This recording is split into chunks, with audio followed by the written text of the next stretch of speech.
Trail of the forest predators.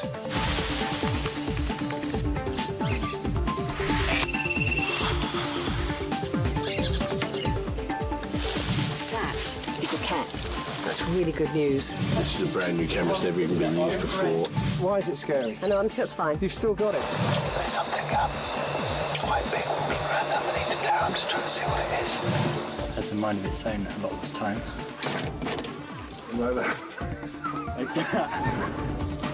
To find the cats in this forest, we need to find their prey at the source.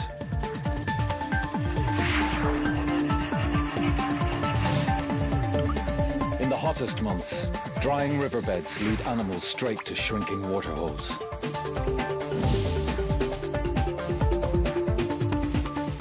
To drink, animals must gamble with their lives. The cats just need to lie in ambush.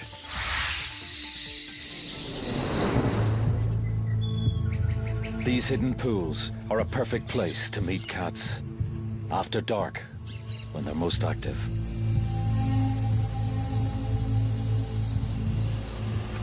Okay, start that. Our arsenal of cameras gives us the ability to see through the night.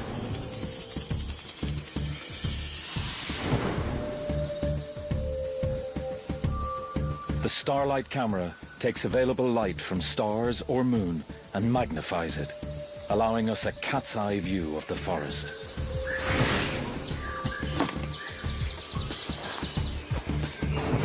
Motion-triggered camera traps silently monitor the game trails using invisible light. The infrared camera brings us face to face with predators and prey.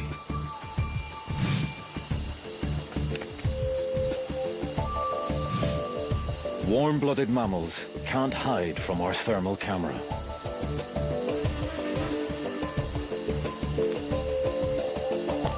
And then there's our secret weapon. A cable 18 meters above the forest floor, silently carrying remote cameras to the action.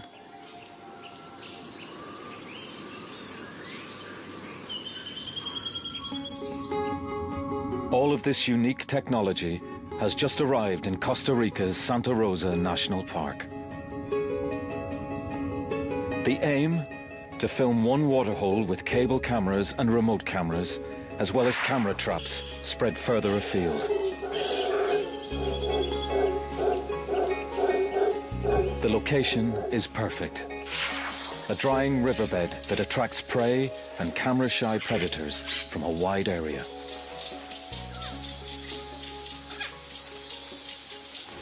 But it's a very ambitious plan. Nothing quite like this has ever been attempted before.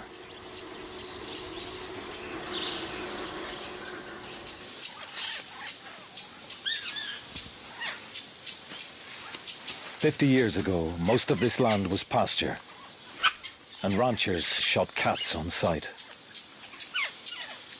Now, Santa Rosa and the surrounding area is one of the most important natural refuges in Central America, and the daytime forest is full of life. But the life we're looking for is normally concealed by trees.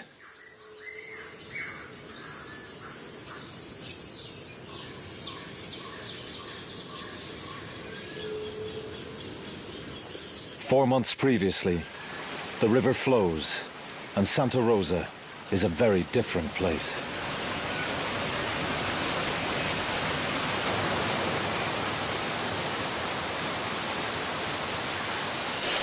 Martin Dorn and cable expert Tim Fogg are greeted by the heaviest rain in decades. The river is much higher than usual, so just getting around is a challenge.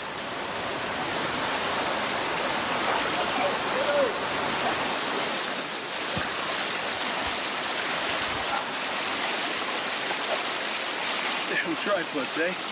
Who needs them? Martin and Tim are looking for strong trees to anchor the heavy camera cable. So it normally, when it's dry, it extends west from those rocks out. No, just about here. Yeah, I mean, it's not even that deep. Once they locate the best pool, they head up the hill to find a clear view. They soon realize there's no tree strong enough to support a cable, so they'll have to build a steel platform to take the weight. I mean, yeah, let's just establish that it's possible. You know what I mean? Yeah. Or what, you know, because we might say, well, the only way to do this is we have to have 20-metre scaffold. At the other end? Yeah. Yeah, yeah. Well, that would be a bad thing. That would be a very bad thing. Yeah. Yes. Yeah, lots is possible. Always the question is how much time and effort. Getting a cable across this valley is one of the toughest challenges Tim's ever faced. Do you think there's some chance we're not going to be able to do this? There is a distinct possibility, Martin, and there always has been. Oh.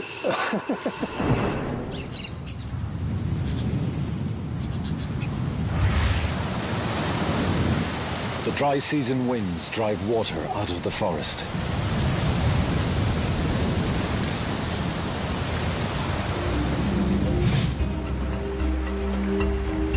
The river shrinks again until only pools are left.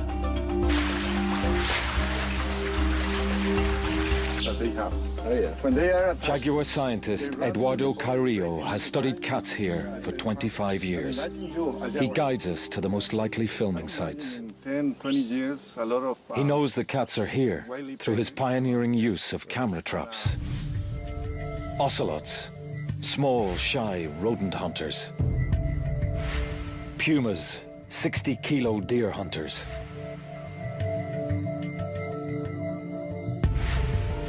And jaguars, the biggest cat in the Western Hemisphere, yet one of the hardest to see. Is that this waterfall here? The team are ready. Martin begins their hunt, scouting for any signs of cat activity. We had a remote camera here for a couple of days, and we did see an ocelot. For me, well, let's...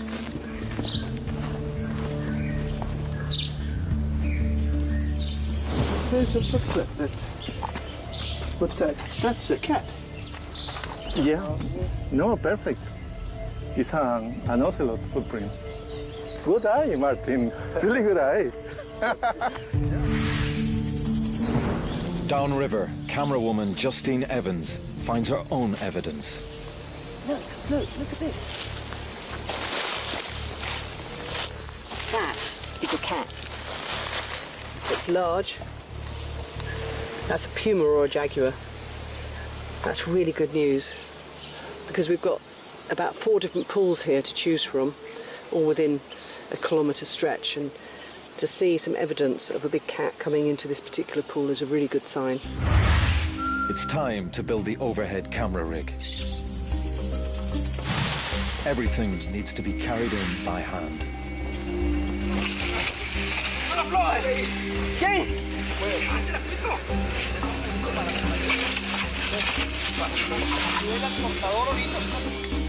A 7-meter-high platform will anchor the cables and serve as a control center for the remote cameras in the valley.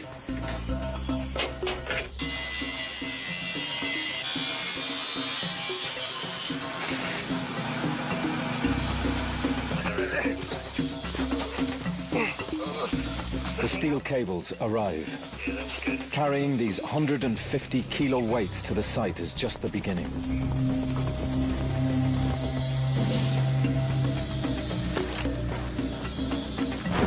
Stretching them 350 meters across the valley will test the entire team.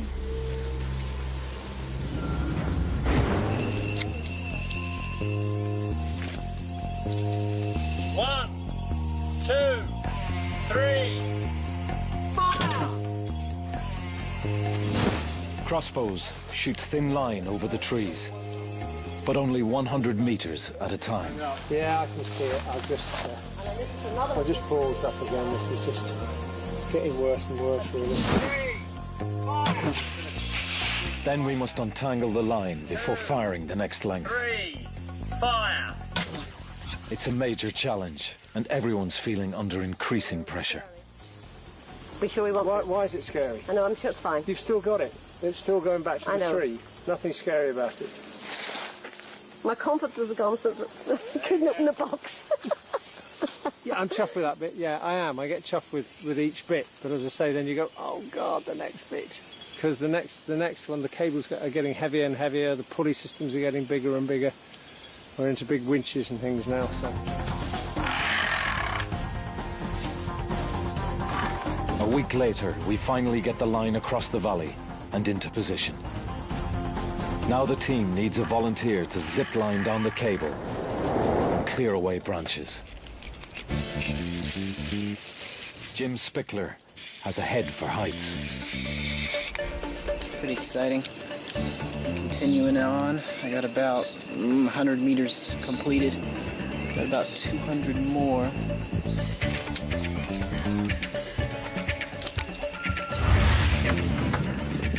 Pretty excited right now.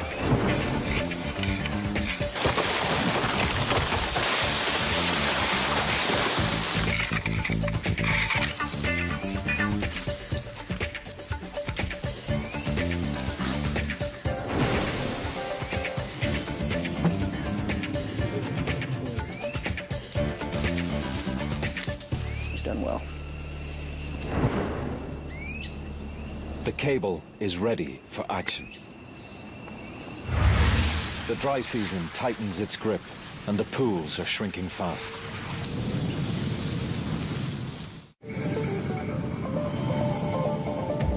It's time to break out our special filming equipment.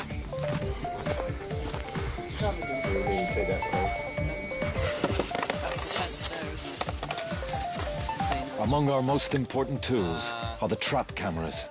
They detect movement and record automatically. We want to set them in the forest as soon as possible.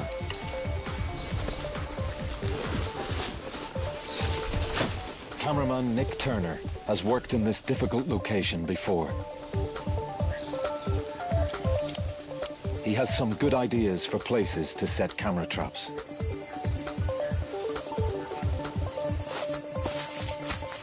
They'll offer a fascinating window into a secret world.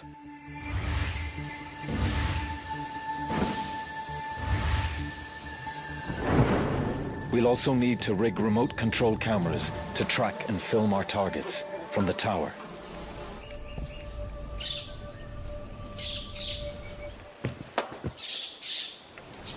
The camera will move on a dolly suspended from the cable, at our command.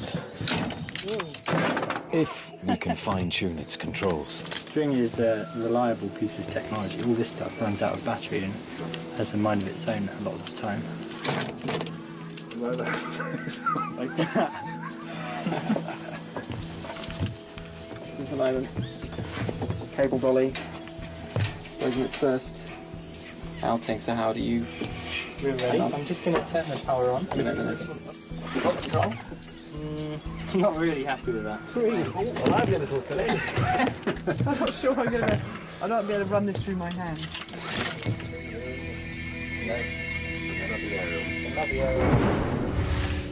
With the gremlins almost under control, we can start looking for cats on the move.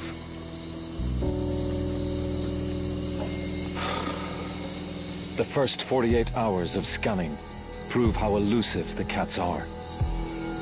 But we know they are near. Then, we have a lucky break. Out patrolling the nearby beach, one of Eduardo's students, Luis Fonseca, stumbles across a remarkable sight. A young jaguar killing a nesting sea turtle. His camera phone captures the first moving images of a jaguar from Santa Rosa.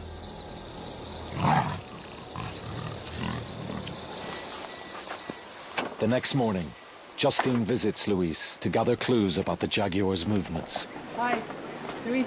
Hi, nice to meet you, Justine. Luis thinks the jaguars travel between hills inland and the beach. No, it's 2 kilometers. And one of the best routes is along our riverbed. Oh, great. Turtles come ashore to lay their eggs under cover of darkness.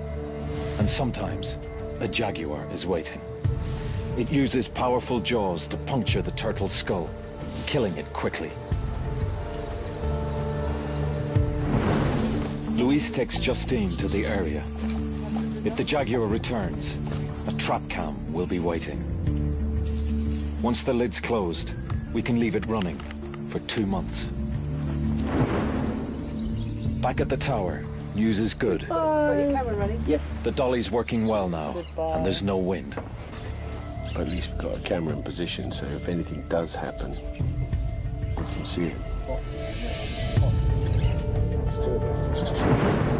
As darkness falls, the night shift prepares for another mission, making sure everything is safe and secure. Okay, let's go with that. We need to level the head as well. If it fell off the cable, first thing that would take the full weight of all of this on the top with the 2 cameras on the bottom, it'd be probably about 50,000 quid's worth of stuff, I think.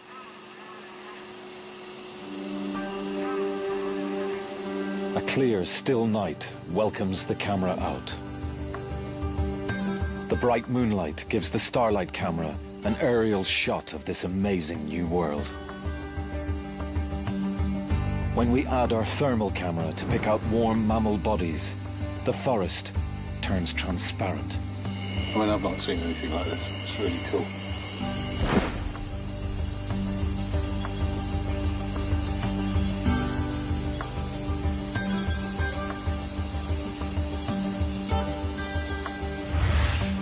Stop there.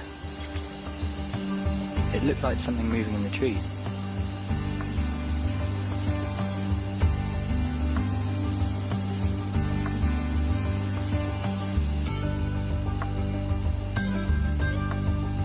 Exposed rocks retain the sun's warmth, outlining the course of the dry river. There's definitely something down in the riverbed.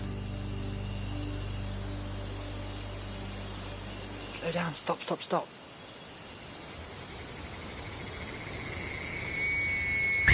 There's a deer drinking by the pool. But there's a problem. Our control hardware is overheating. We need to keep the computers open to cooling air. It's biscuit time.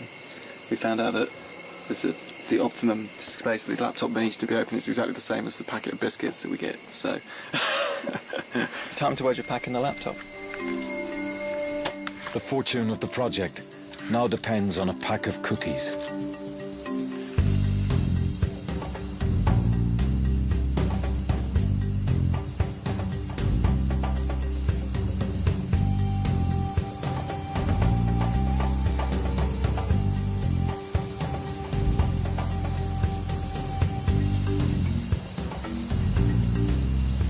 The fact that they even see, you know, a thermal image on the black press, first time I've seen something like this. It's really good. With every outing, the cable cam reveals more and more wildlife. A guan bird comes within range.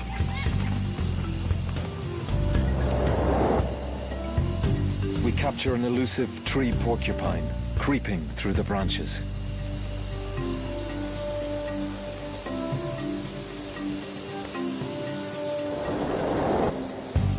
A huge rodent wanders below the dolly. It's a paca, a very rare creature in Santa Rosa.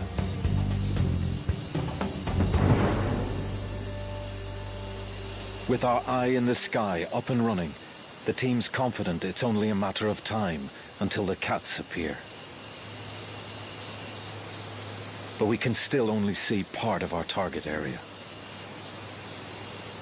We plan to set more remote cameras on the forest floor to cover other angles.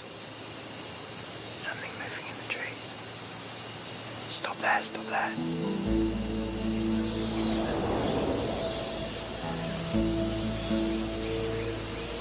As moonlight gives way to sunlight, the daily roasting of the forest continues. Despite the heavy rain a few months ago, only a few pools remain.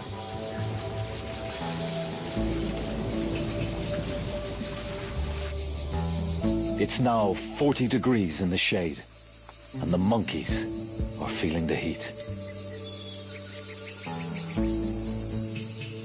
They keep to the few green areas of forest left, where they can still find moist fruits to quench their thirst.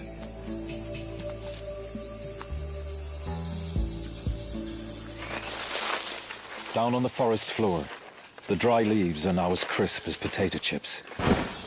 The cats are more likely to use our riverbed for silent stealth. It's the perfect time. But there are problems with the remote cameras. It's got to be said. I didn't realise it was going to be this heat was going to knock out the cameras like it did actually. Can the camera traps withstand the soaring temperatures? Hey, tapir. That's great. That's a fantastic shot. That's fantastic. That's a really good one. That's a great shot. Weighing in at over 300 kilos, Baird's tapir is the largest land animal below the United States. These distant relatives of the rhino use the same paths daily to water, but they are hardly ever seen.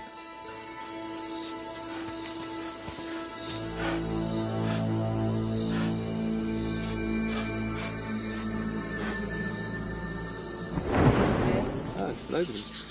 3 deer. Excellent. Oh, good.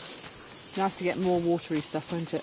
Yeah, I should have planned it right. But I think we should do what you said, which is point the camera at the pool. Unexpected creatures reveal themselves. Coyotes and a family of raccoons. We're seeing a lot of potential prey, like deer and agoutis. The predators can't be far behind.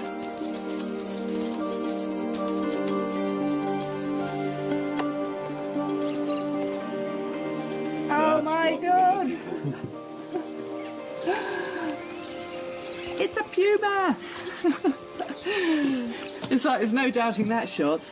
There it is. It's our first cat, the most widespread cat in all the Americas, the puma. Its 60-kilo weight can bring down almost any animal it wants. Eduardo's studies show that it's mostly after deer. So the cats are here, and we've more camera traps to view. That is unmistakably a jaguar.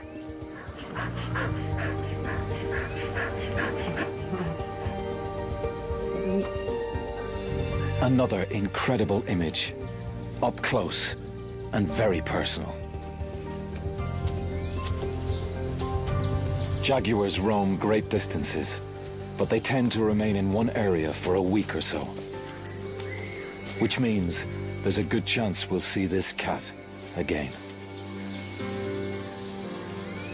Now that is a cat. That's that is a proper cat. Howard put this one in. Later that night, we mount the Starlight and thermal cameras on the cable.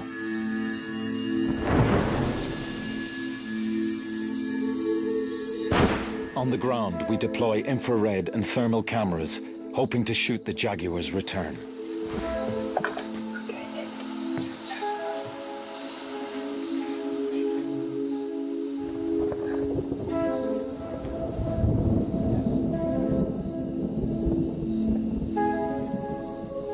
Within minutes, the thermal camera locks onto a moving heat source. Stop there, stop there. I think it's a deer. That's a deer. What's he doing? Is he eating? He's moving there.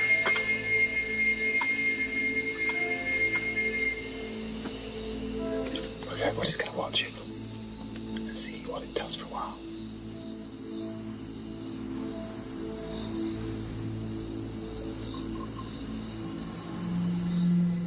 The deer looks like it's coming for a drink. The perfect moment to attract a predator.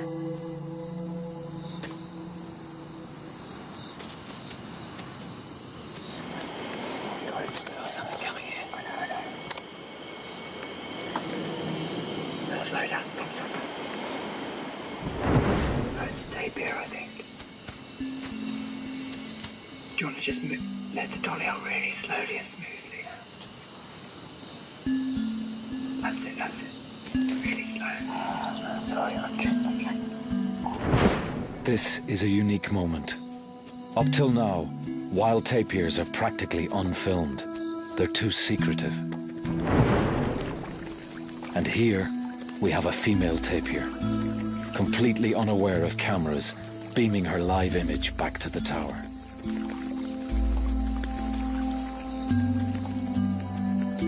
It's a fantastic chance for the crew to observe new behavior. We've seen a tapir walk down and start bathing, which is awesome. I wasn't expecting it at all. In these dry conditions, tapirs need water daily and use regular bathing spots. This is now the only pool for miles.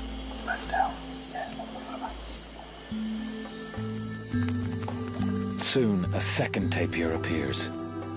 A male. The two seem cautious.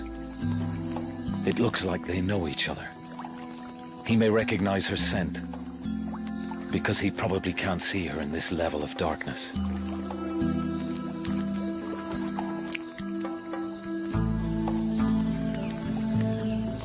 Our infrared and thermal cameras give us an intimate view of one of Costa Rica's most mysterious creatures. Their gentleness hides a different nature. Hunters say that a threatened tapir is very dangerous to humans and cats alike. Even a big cat might think twice before ambushing this peaceful scene.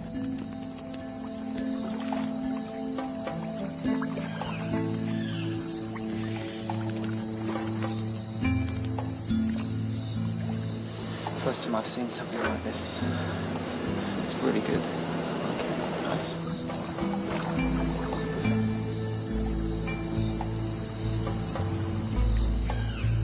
You see that? It's just taking off and landing on the tapir. It's some sort of bat.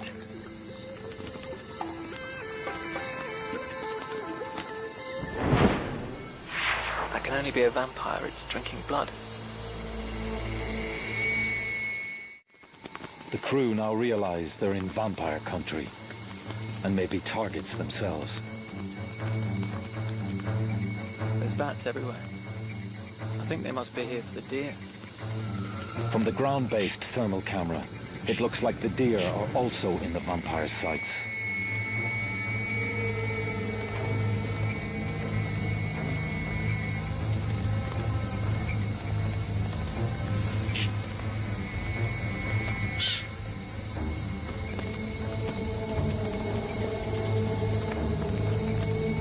Once they've landed, the bats use their own heat-detecting sensors to home in on their warm-blooded meals.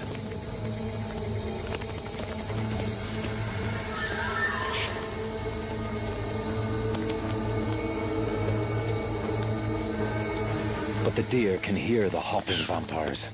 They're having none of it.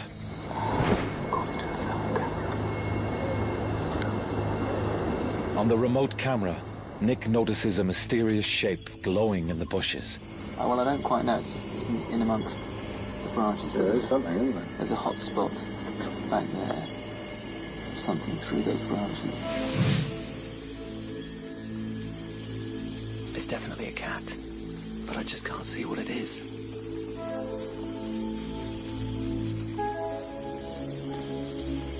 Trying to work out what's that.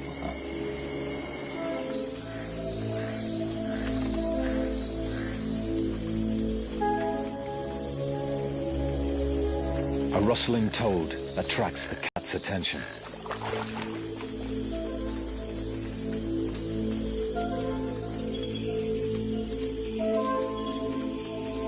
I think it's just checking out the pool. As it leaves the pool, a trap cam picks it up and reveals a new species of cat for the team. It's a male ocelot patrolling his territory. They prey on rodents, even monkeys, but stay well hidden when the big cats are around. It's a fantastic sighting for the crew. Another mystery cat of Santa Rosa. So it looks like we've got a cat.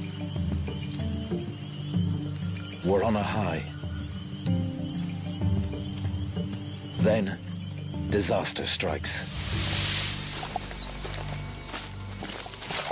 Really dramatic news from Nick that one of the cables has collapsed. the overhead cable let go of its moorings, plunging our cameras and dollies 6 meters into the trees below.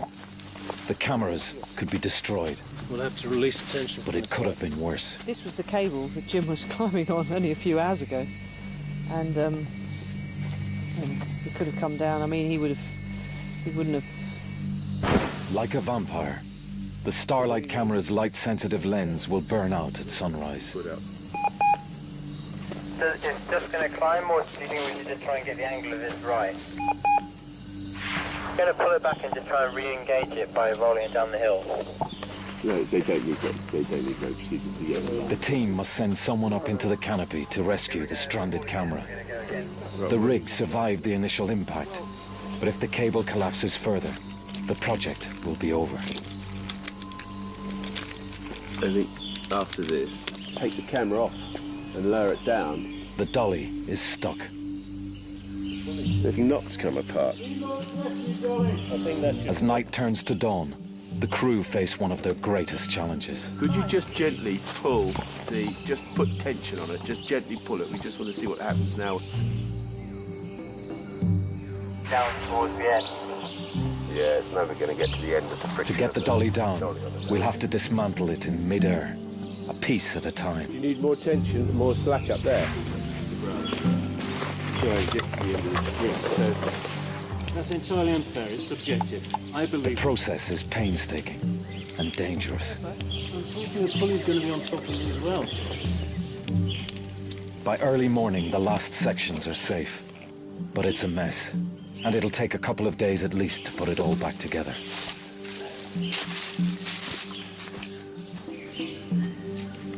It's a huge blow to the team. Time is short. The approaching rainy season will soon put an end to filming.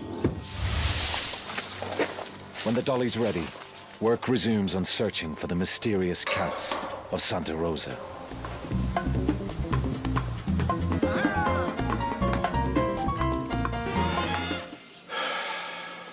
this is tremendous fun.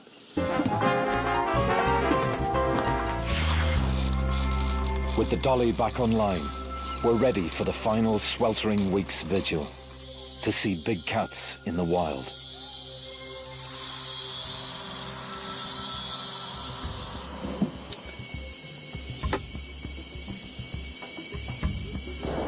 Turn it clockwise.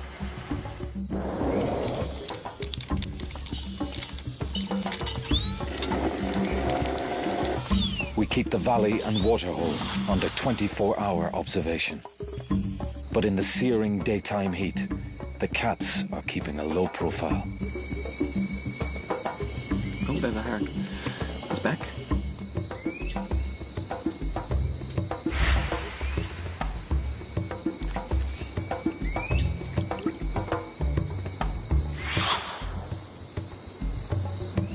We are seeing so much prey, our chances of spotting a jaguar are increasing.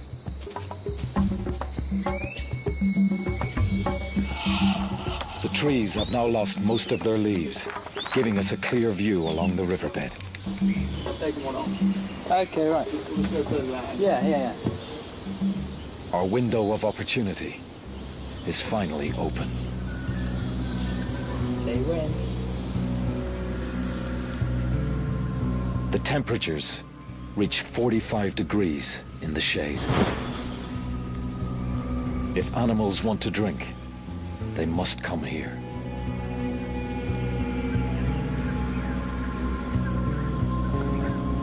Nick's trained eye spots some movement.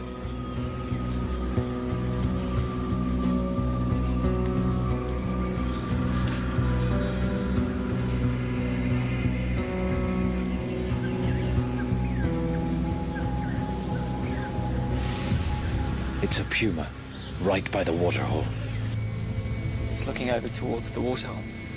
I'm still running.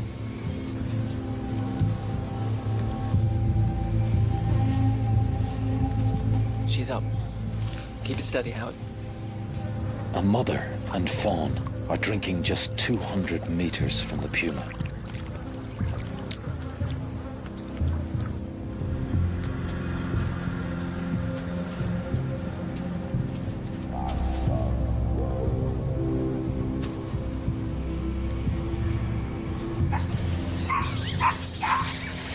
Suddenly, monkey alarm calls fill the air. The mother deer isn't taking any chances and leads her fawn to cover.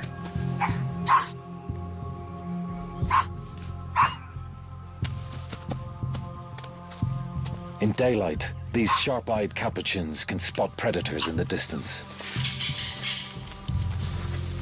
They mob cats when they find them, letting every creature in the forest know danger is coming.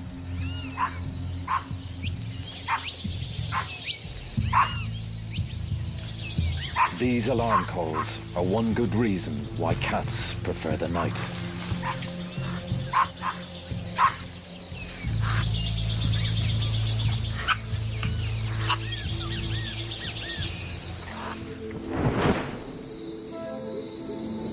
As the sun sets, the moon casts a bright glow over the forest.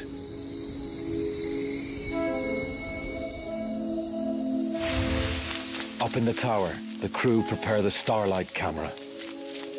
In such bright moonlight, conditions are perfect for spying on the riverbed.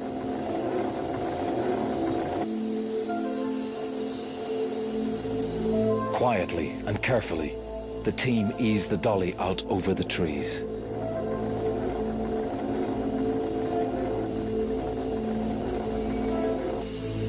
That's about 200 meters. Could be imagining it. We've just found a deer with a thermal camera, and it's in the forest, and it's about 100 meters from the waterhole, and it's just sitting in the bushes and not moving at all. It's just been grooming itself, and it's very dark at night, so I wonder if it's just it's a strategy for surviving a dark night, just to sit still in a thick bush and not move. Creeping through the forest, this deer could be taking a chance.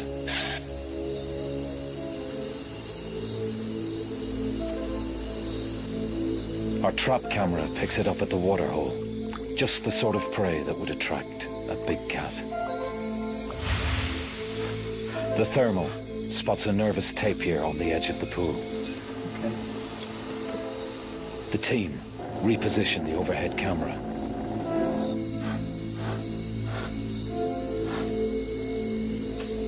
Something unseen startles the tapir. Just ran at something there and just turned it around. Not far. Keep coming. On the overhead camera, Nick picks up a new heat source. There's something coming in. It's not a deer. Might be a cat. I don't think it's an ocelot.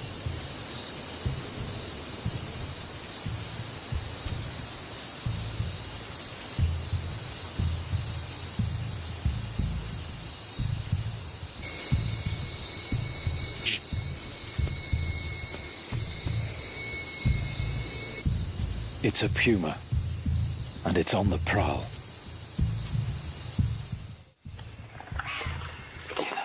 Yeah. Deer alarms sound in the distance. The deer listen intently.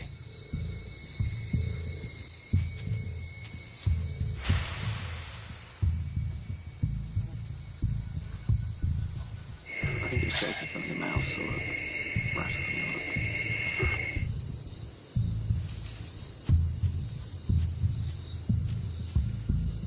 that. It looks like it's stalking down the riverbed.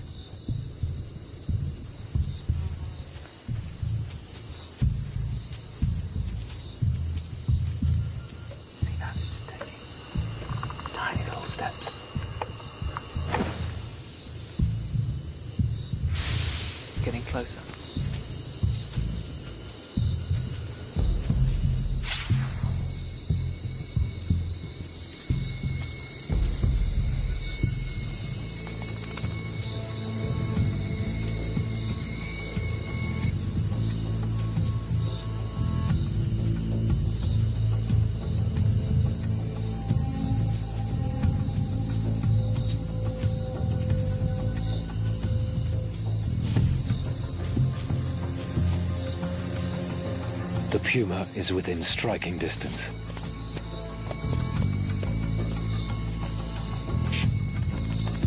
The deer freeze. If they bolt now, the cat will be on them in seconds.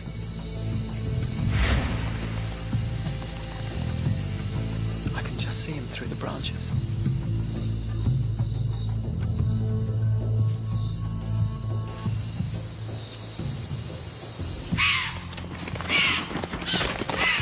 But the moonlight gives the cat away. The game's up, and the puma slinks off.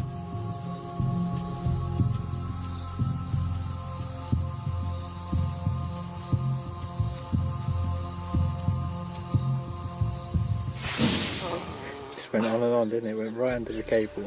I know. Better go and save it now. Back it up. Back it up. I think that's cause to celebrate. It is, yeah. It is. I might have to have a beer. The 6 a.m. beer. Yeah. Excellent. God, thank God for that. I thought that had gone. Going home. In the excitement and stress of the cable and water hole, the trap cams have been neglected. It was on this beach a jaguar was seen killing a turtle a few weeks ago.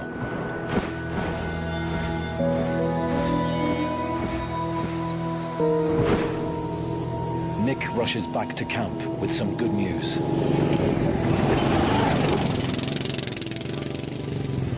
First one I looked at was the jaguar. I think it's just going to come out there and wander around, isn't it? It's just quite happy to... It's obviously the resident jaguar, you know.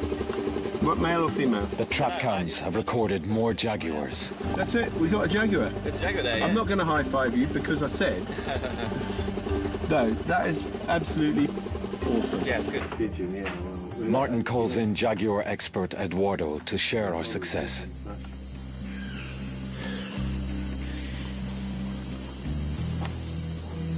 That's beautiful. It's a jaguar.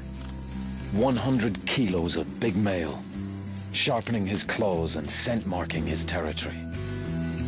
That's beautiful. Beautiful, just beautiful. The trap cam near the beach reveals an extraordinary scene.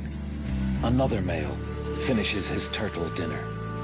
I mean, that's It's a beautiful animal, huh? beautiful. So you reckon that's what sort of age is that cat, do you think? I think it's let me see, it's an adult. Yeah. Not even our invisible infrared flashes can disturb its meal. Oh, it's really nice. Beautiful. Too beautiful, huh? Very in perfect position. Yeah. This is an incredible result. Images of jaguars in the wild are extremely rare. Our night vision technology has led us into the mysterious world of these forest cats and revealed them as never before.